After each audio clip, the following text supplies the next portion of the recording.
Hello, overachievers. I am so excited to get into our session today. We have an absolute trailblazer amongst us, Ama Hooks, who some of you may know as that inclusion lady.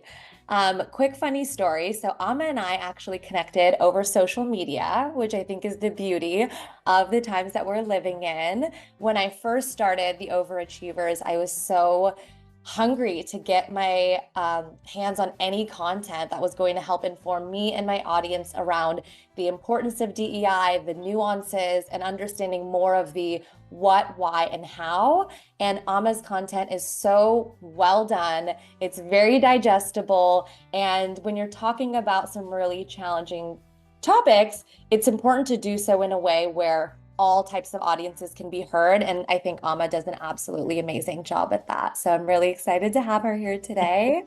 Without further ado, I'd like to introduce you to Ama. So, Ama, can you tell everyone a little bit about you and your background and how you got into your work as a professional troublemaker? Yeah, thank you so much, Ash. And oh my gosh, what you said is just so humbling.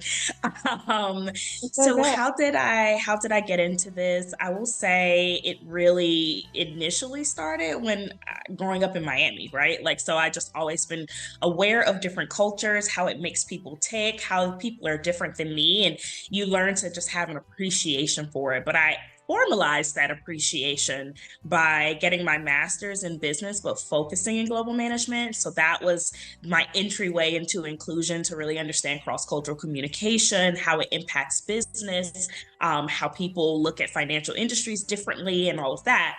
So that was my entryway to formalize my passion for inclusion. And then I was recruited straight out of there to work for a Fortune 50 organization where I was able to then start managing people. And from trials and mistakes and also some wins, I really learned to hone in on my superpower, which is connecting with people and connecting the business case to the human case, and improve turnover and improved, margins and all of those things. So that was my start into becoming that inclusion lady. Yeah, it's so important. It's so funny too. Like, I feel when the average person thinks about HR teams or inclusion, you're not usually thinking about the business case behind it. It feels like, okay, it's maybe a tokenistic thing or it's like a box we're checking, but there's so much data out there that actually points to how this makes business sense. And am I correct in understanding that your business background is a unique entryway into all things inclusion? Yeah, absolutely. Because, I am not the biggest fan of saying, here's the business case for having diversity, right? That feels a bit tokenistic. It Yeah. feels a bit exploitative, actually. Like you hire this one Black person and you improve your revenue by 5%, right? Like it just does Yeah, not sit well with me. terrible. However, I can definitely speak to and feel really comfortable with there is a dollar amount attached to how your people feel and operate within an organization.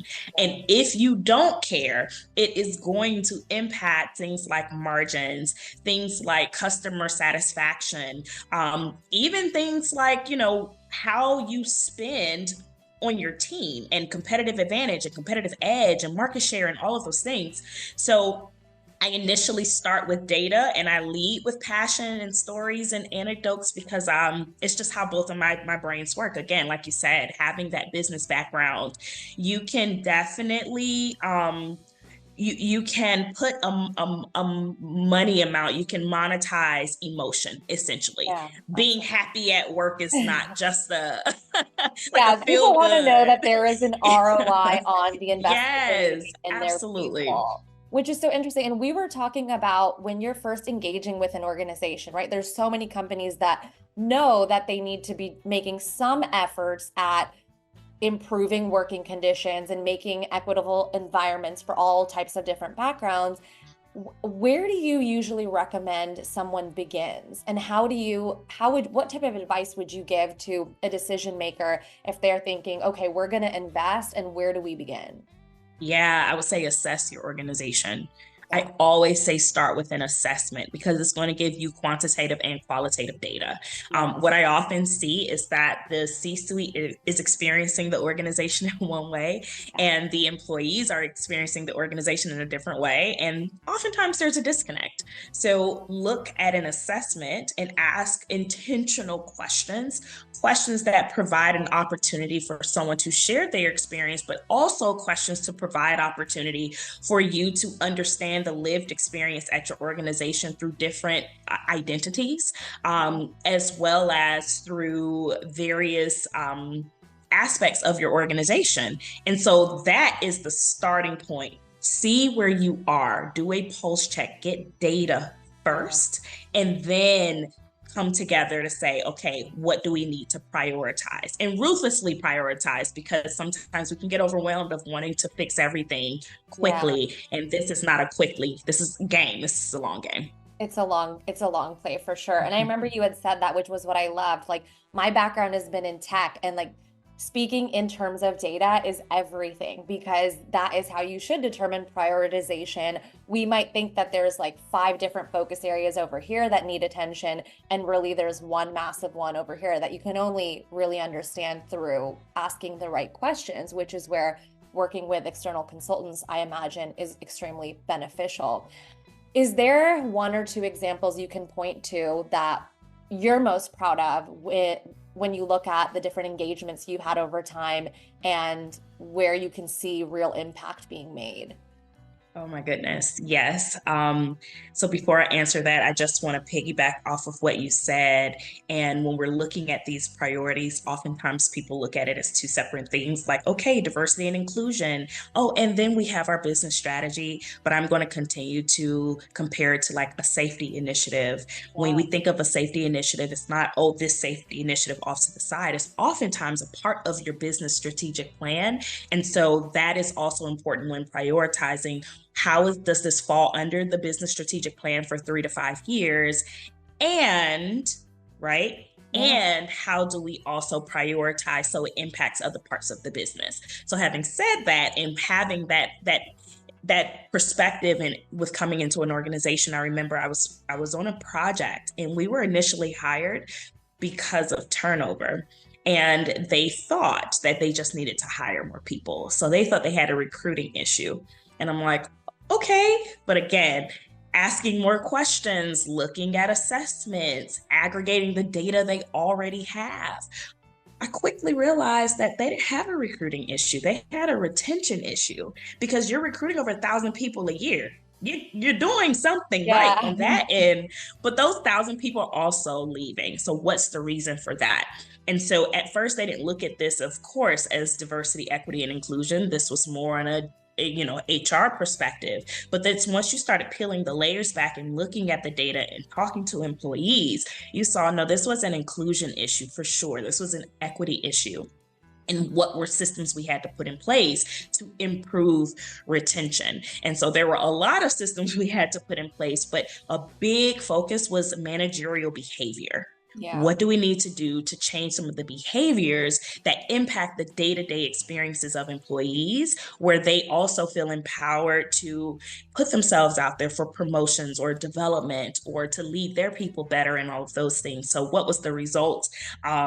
We were actually able to hire the first he was Panamanian American male for leadership. They had never had anyone in Yeah. executive leadership that wasn't a white man.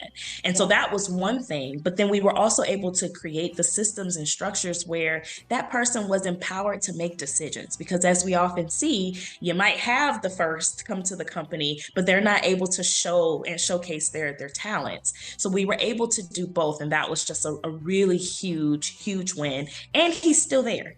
I love it. Yeah, that's the And important piece. yeah, he's And still they there. And retain he's them. still there. Yeah. And they've improved turnover tremendously. So yeah, big Yeah. win. That's an amazing example. There's like so much I want to unpack in there too. Yeah.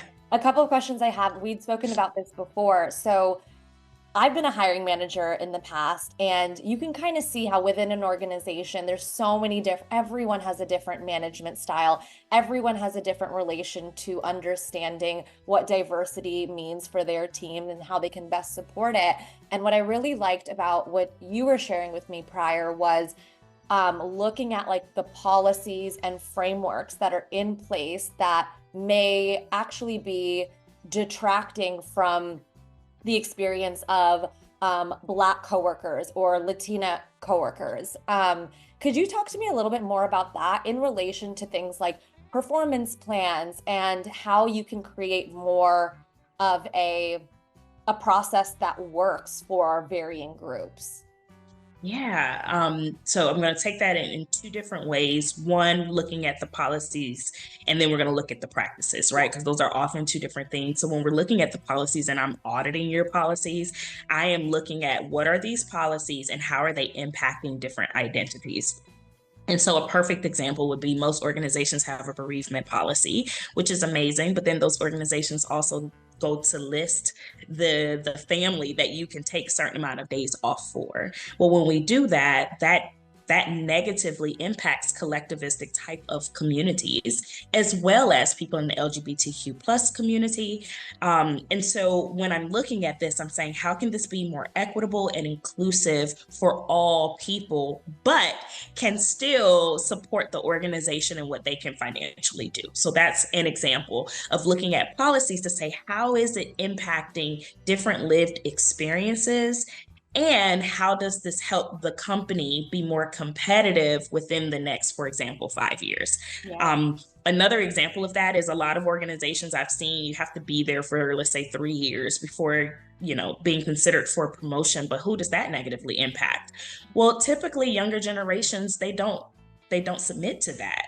They're like, I should be promoted based on my talent. And so, okay, what's the happy medium that's there when we're looking at um, your promotional policies? So those are some examples of, let's look at your policies. Let's see how implementing that can better improve the experience of all people in an equitable manner. But now we're looking at practices.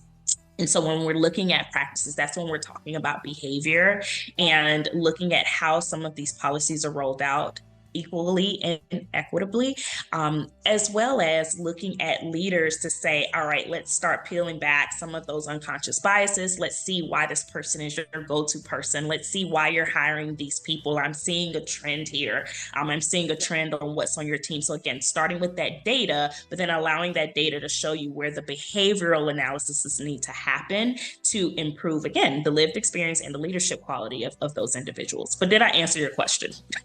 Yeah, no, that's helpful to that's helpful to understand. There's probably so many more examples of that, but Yeah. I do like the delineation between like the policies and the practices because breaking it down into systems like that really helps. And there's so many different types of practices, right? I remember at one point we were talking about just how you give feedback because you can have unconscious biases where you're giving different races, different types of background, and that's based on your own unconscious bias. Or oftentimes in organizations, there's talk about fitting into a specific type of culture. Like this is the culture we have, and it's sink or swim.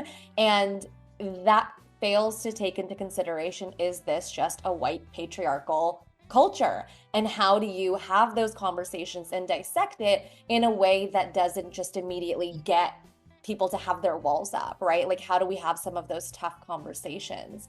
And I'm curious what your thoughts are on that. Like, what are some ways that you've seen help people lower some of those walls to hear multiple perspectives? Yeah. So I can tell you, I am retained the most for feedback Yeah. and to look at when we talk about specific processes, interview processes, Mm, and then promotional processes. Those yeah. those two, because that creates the largest gap in experiences. And so one way that people are typically a little bit more open is one, I lead with data. So I'm looking, okay, let's look at all the interviews you've had and let's see how many converted. And let's see who was a part of this conversation when it did convert and why. And I'm always looking at demographics because, again, each identity holds its own lived experience. So I am also aggregating that data based on demographics. And I'm saying, okay, this is what the numbers are saying. Let's Yeah, start with that.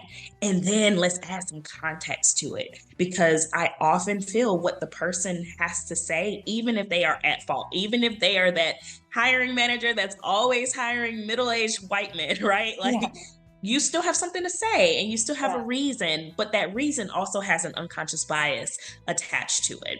So that is one way, starting with the data, but also understanding the why behind it. yeah, And once I understand the why, then it's really about asking very intentional questions. yeah, So I believe in like the coaching method where people kind of come to their conclusion on their own.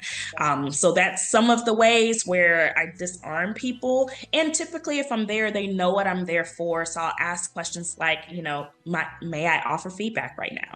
Yeah. Are you open to this? I've observed how you gave feedback. Can I give you another perspective, or can I provide some cultural competence here, some cultural perspective here? And typically that prepares the brain to say, okay, I'm about to get feedback, so you're not caught off guard. Yeah. I love that approach. And I think helping others get to the conclusion is important work, but very specialized. So kudos to you. That can be a tough thing. So I can only imagine. I can only imagine. And it's also about knowing like you might not get to the conclusion in that first conversation. Yeah. So It's it's gonna not have about growth. me, right? It's about them and their journey. And my success is not based on, do they get the point? Do they see my point right now? My success is based on their evolution. And little by little, we'll get them to the point of being more inclusive, Yeah. whatever that means for that organization. Yeah, I think it's such an important element that you're touching on because the goal is really to create more shared understanding, right? It's not forcing any one perspective down the other's throat, but it's about having more of that growth mindset, which I think the best leaders out there do. They're constantly questioning, how could we do this better?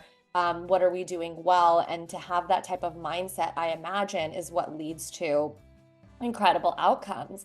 But I was going to ask you, based on the different types of organizations you work with and the varying stakeholders that you are involved with, do you tend to see certain patterns or trends with folks or like personas who really like get it right or are the most kind of open to making these changes? Like who's doing it successfully and what are those like patterns that you notice?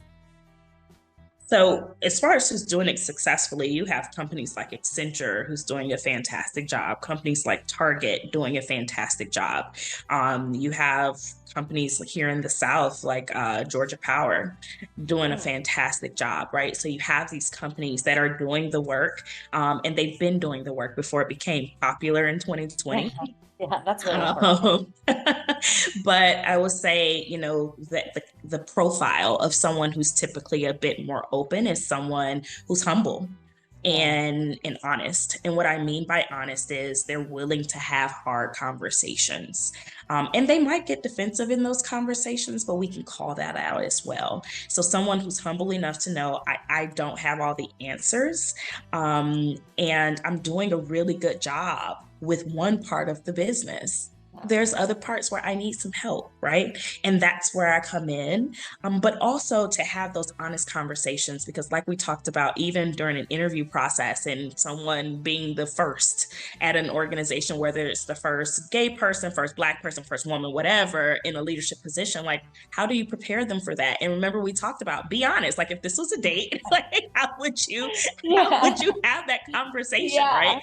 So true. Um, so having a leader and having a person that is ready to be honest, to say, okay, yeah, I noticed this feeling, I noticed this response, I noticed this might be a bias for me, and I'm willing to be curious to Yeah. dig a little deeper. I would say, yeah, it would be those three things: openness, curiosity, and honesty.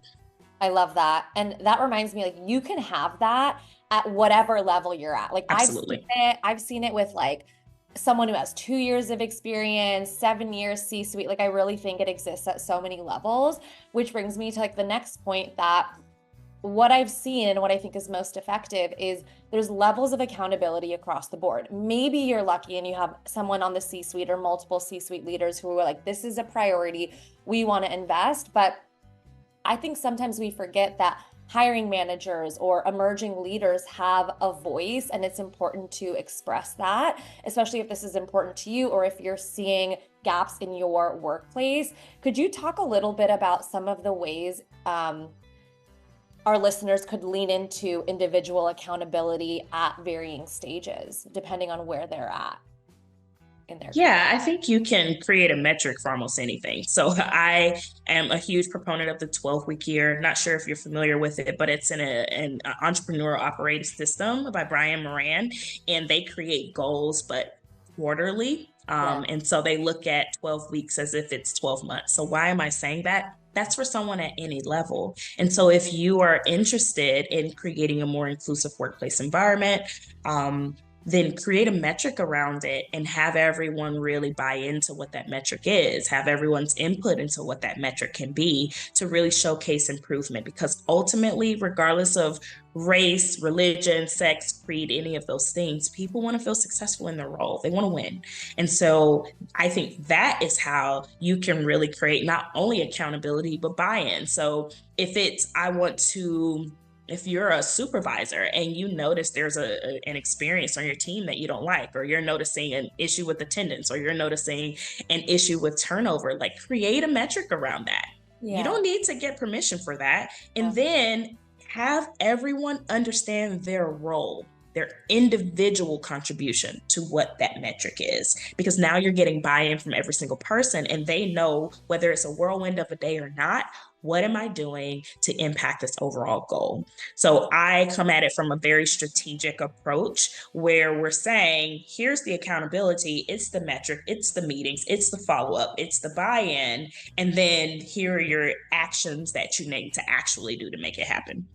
Yeah, absolutely. I think there's so many ways that it can be done. And I've noticed that when you're earlier on in your career, you're so focused typically on just building your career up, right? And so when that happens, I think we sometimes tell ourselves like we shouldn't ask for help. And what I want to encourage everyone to do, regardless of what level you're at, is to have more of those conversations. Because when I look at some of the different experiences I've had, I look back and think there's so many more things I could have done. Like I could have checked in, but when, especially in middle management, you're like trying to manage your team, you're trying to manage up. And in hindsight now, I'm like, I could have just done a simple check-in with someone that was different from me and ask them, how they're doing, because I've just noticed that at earlier stages in their career, they're not as comfortable doing that. And so that's something I really want more people to do. So you just made me think of two things. One, understanding what your superpower is and Yeah. really doubling down on that. So, who are you and what about you is exceptional? And Yeah. then knowing that superpower and bringing that to the table, regardless of where you are in your career, you're there for a reason. And so, really leveraging yourself as a resource.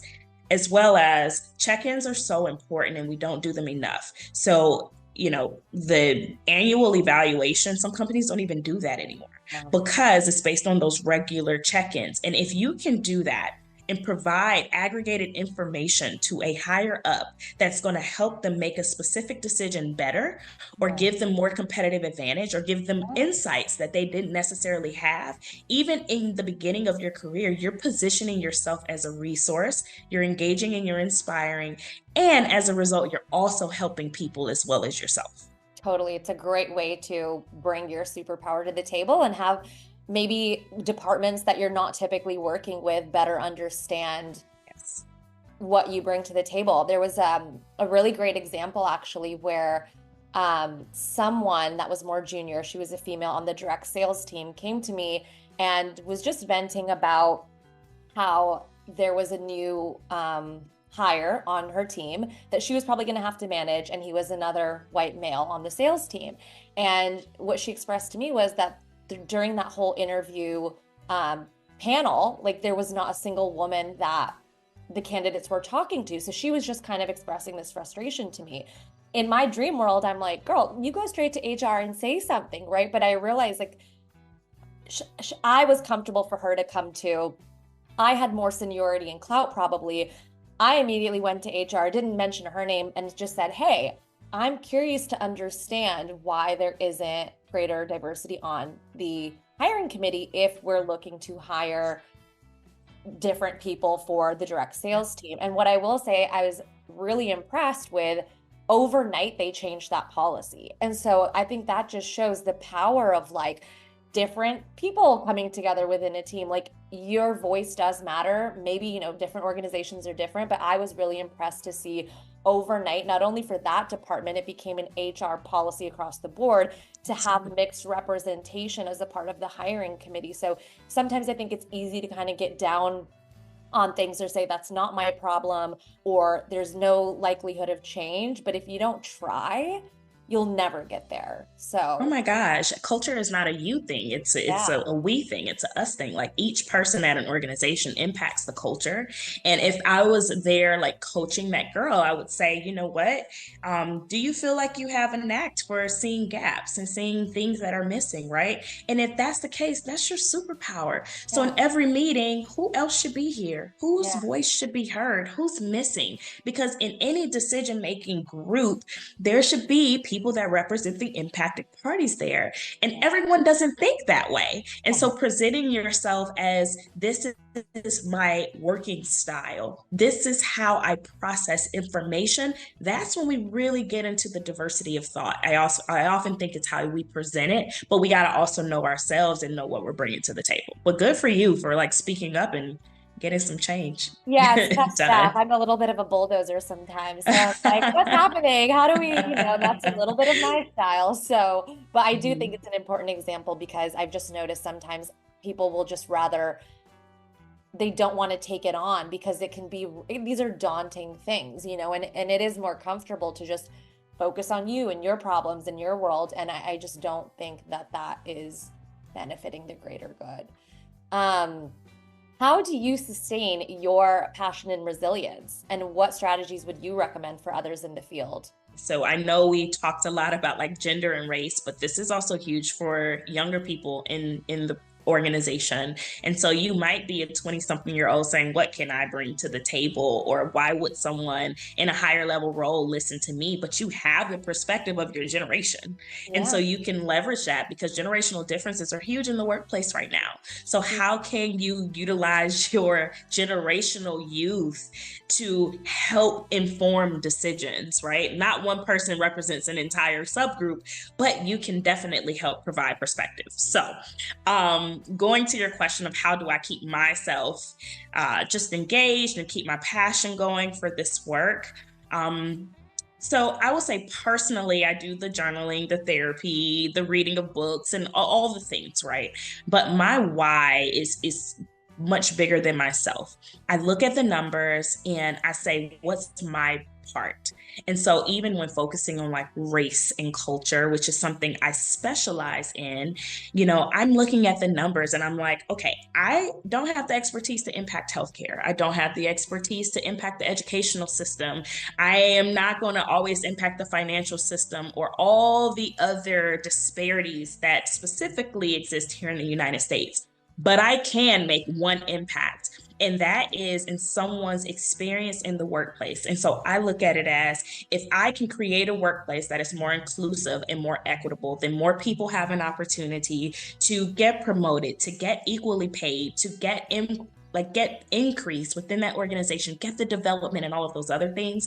And from that, it improves their financial well-being, it improves the legacy that they can leave for their children, it improves how they come home at night, right? Because we bring work home with us, Yeah. stresses and all. And so if I can improve that one piece, then me being frustrated with one person doesn't matter as much because it's so much bigger than me and how I feel. And so that is really my anchor. This is my one piece that I can do to make the world or the United States or someone's lived experiences a better place. So that overall vision, as well as doing the things for myself to just keep me going. See, this is why you're living your purpose.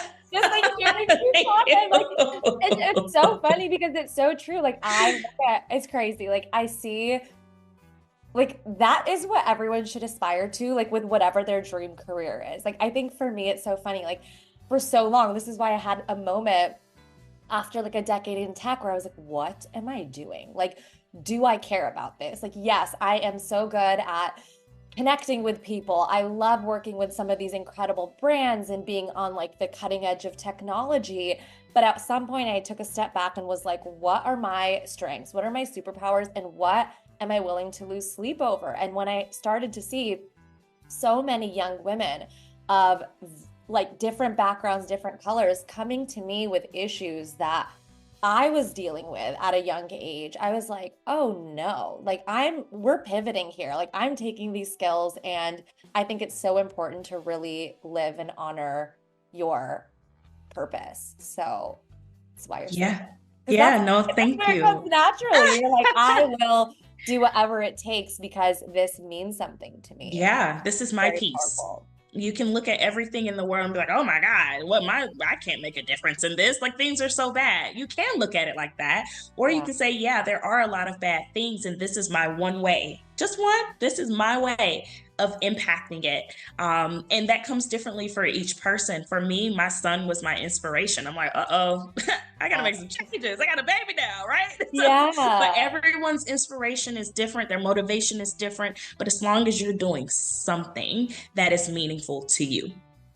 Yeah, I love that so much. It's so important. Um, let's talk a little bit about more of the strategy and implementation elements. I remember at one point when we were chatting about inclusion, you had mentioned that it's best for the DEI leader to report directly into the C-suite. Can you talk a little bit about why that's important? Yeah, so right now, if an organization still has a DEI department, right? Let's moment of silence for that.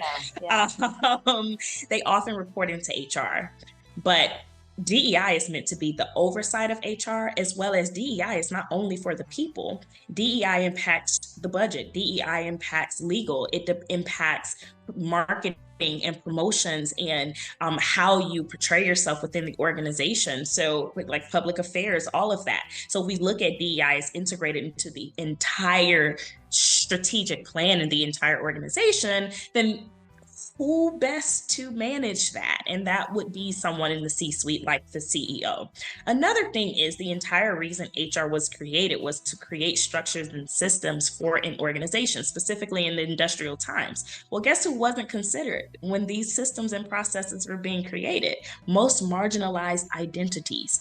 And so, what DEI is saying is, okay, I know these are the structures and systems in place for compliance reasons, for legal liability reasons, but oh, yeah, I'm going to show you this oversight and this additional perspective, and that is how we need to shift and change. How are you going to challenge your boss about things that need to shift and change, right? It's two Yeah. completely different motivations, which can overlap, but I have the opinion that the C suite, so the CEO in particular, should be the one to make those decisions because it's for the overall organization, not just for your one, as well as the resources. So if we look at a lot of these different companies that no longer have a CDO, which is the Chief Diversity Officer, oftentimes it's because of resources. And Mm. again, they're looking at the one person to make all this change. And I always ask, if this was a safety initiative, if this was we need to increase revenues, would it be the one person or would it be everyone playing their role in impacting the one?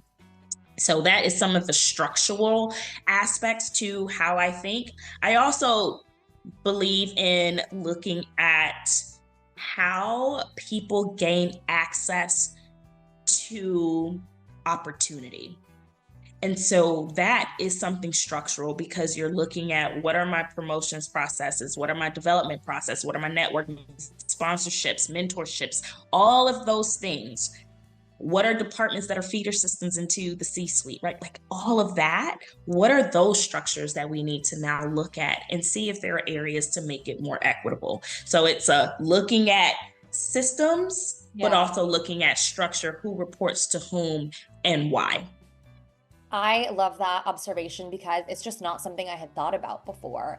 And when you mentioned that, yeah, inclusion really like legal, I'm just thinking of the legal department in itself. Like there's so many considerations where those two would need to work together. Where marketing and inclusion, like there really is a way to apply the lens to multiple functions. And when you think about it too, it's like over time, businesses operate based on who their clients are. The clients look different. You know what I mean? So, like, I've been in certain rooms, and usually I am the only woman of color on the sales team. And there is just like an immediate, more so of a bond that happens with me and whoever is Absolutely. in the room that's non-white, right? And so you have to think about the fact that decision makers are changing. And to your point earlier on, some of the intergenerational differences, that's been a fascinating one to me because I think that the women who have, or, different diverse groups that have paved the way for generations to come, like they had to play a certain character and fit a certain mold that was probably really challenging just to get into senior positions now. And those people have paved the way for more diversity to come through the ranks. And I think what we're seeing now, and I'm curious what your take is there's more of a level of comfort now. Like I'm noticing it behind closed doors all the time with women of Black women, Indian women, Asian women, and even white women who are saying, like, yeah, there's an issue here. And we actually feel confident and comfortable talking about it because there is a level of like safety and ability to do that. But I think sometimes there's still that disconnect you see at the top because different groups feel like, well, I had to work this hard. It was this challenging for me. And even like there's so much data on women crime within like organizations. I've seen non-white women who feel like they have to abide by the like white patriarchal ways because that is the only way they were going to rise through the ranks. So to kind of be like, oh, we've got to consider different ways of thinking seems to be tough intergenerationally. Have you seen that as well? Yeah, this is why I don't believe in culture fit. This is why I believe in culture add, because culture fit is just saying we want someone who can fit into what we've already got going on. And culture add is saying, what can this person add to our organization, which is a different lens, a different perspective. But yeah, I've seen this, especially when talking about promotions, um, career pathways, especially when we talk about development and sponsorship and mentorships. Like once we get into that, that's when I really start to hear like, well, I've been here 10 years and I had to fight my way and I had to, no one told me there was a promotion up. I had to ask or to continue to sell myself and all of these things. But then, I will often challenge that with, do you know who else this impacts? Because what if you're from a culture that it's not looked at as positive to constantly sell yourself? Or what if Yeah. you're looked at as from a culture that you have to be more humble and more observant, right? Or you're more introverted. Like the workplace is created for extroverts. So that again is created with other people in mind. And so Yeah. what are some of the systems that would have helped you progress a little easier? And so I'll start there. Yes, you made it and you are a complete badass, right?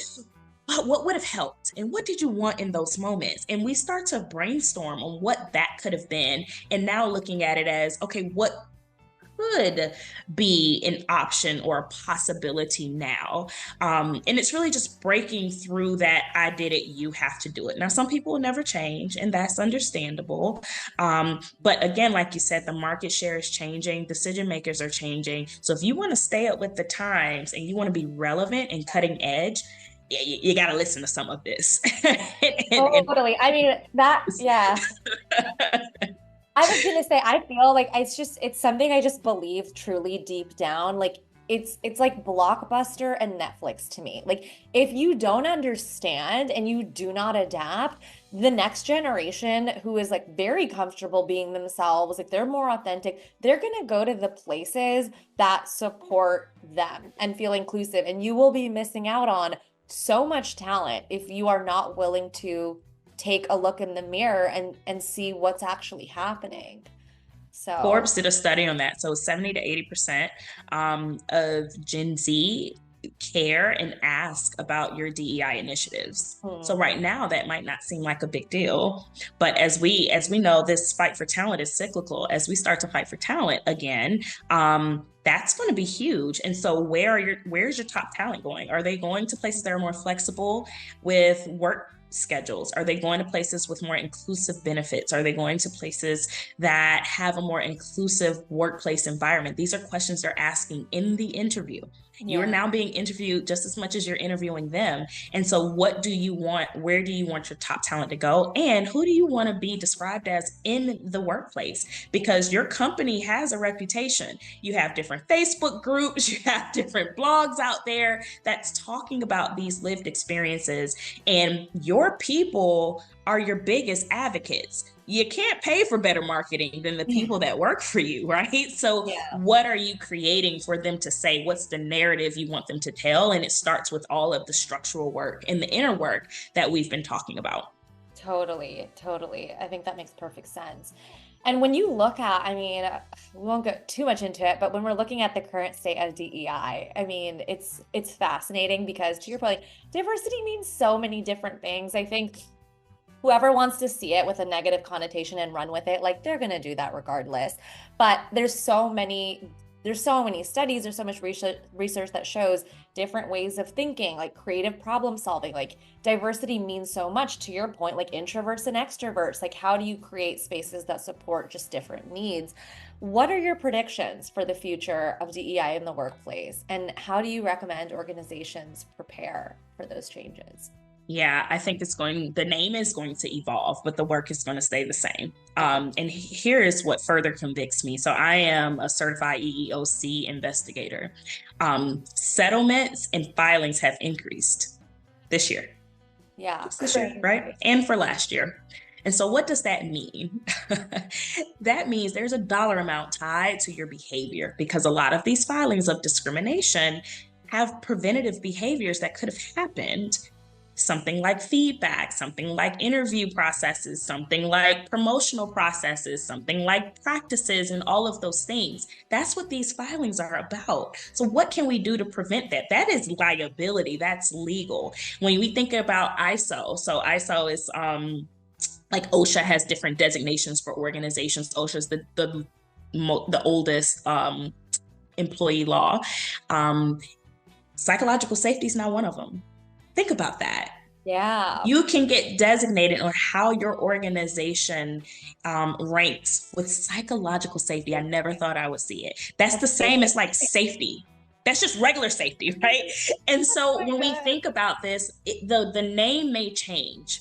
But if you care about your profit margins, if you care about turnover, if you care about basket size or market share, then yeah, you don't have a choice but to care about inclusion, because diversity, equity, inclusion is really, what is your workplace culture? Yeah. How do people feel in your organization? I feel like it gets demonized a bit, because when we think about diversity, like you said, we just think about race, but race is really the bottleneck here in the United States. So if you can really focus on the lived experiences of the lowest experience in your organization, then it's automatically going to lift the average when we're just looking at it from a pure numerical perspective. So yeah, the work's gonna stay the same for sure, regardless of what you call it. So DEI will not DIE, okay? Yes, okay. I think people need to hear that. Like I really do, because there's so much fear mongering. And I think it takes like a certain level of like, just have security within yourself, know who you are. Like there's only so much that each one of us can control. But I do think that those like micro impacts add up, and there is a massive sense of hopefulness there. So look, in 2011, Pew Research showed that there were more Black and brown babies, or just say diverse babies, so brown babies born than ever before. So if we think about that, in 2011, they're going to enter the workplace probably in another 10 years. Yeah. Yeah. So now we literally, just from a numerical perspective, have more diversity in every stretch of the imagination in the workplace. You don't have a choice. Yeah.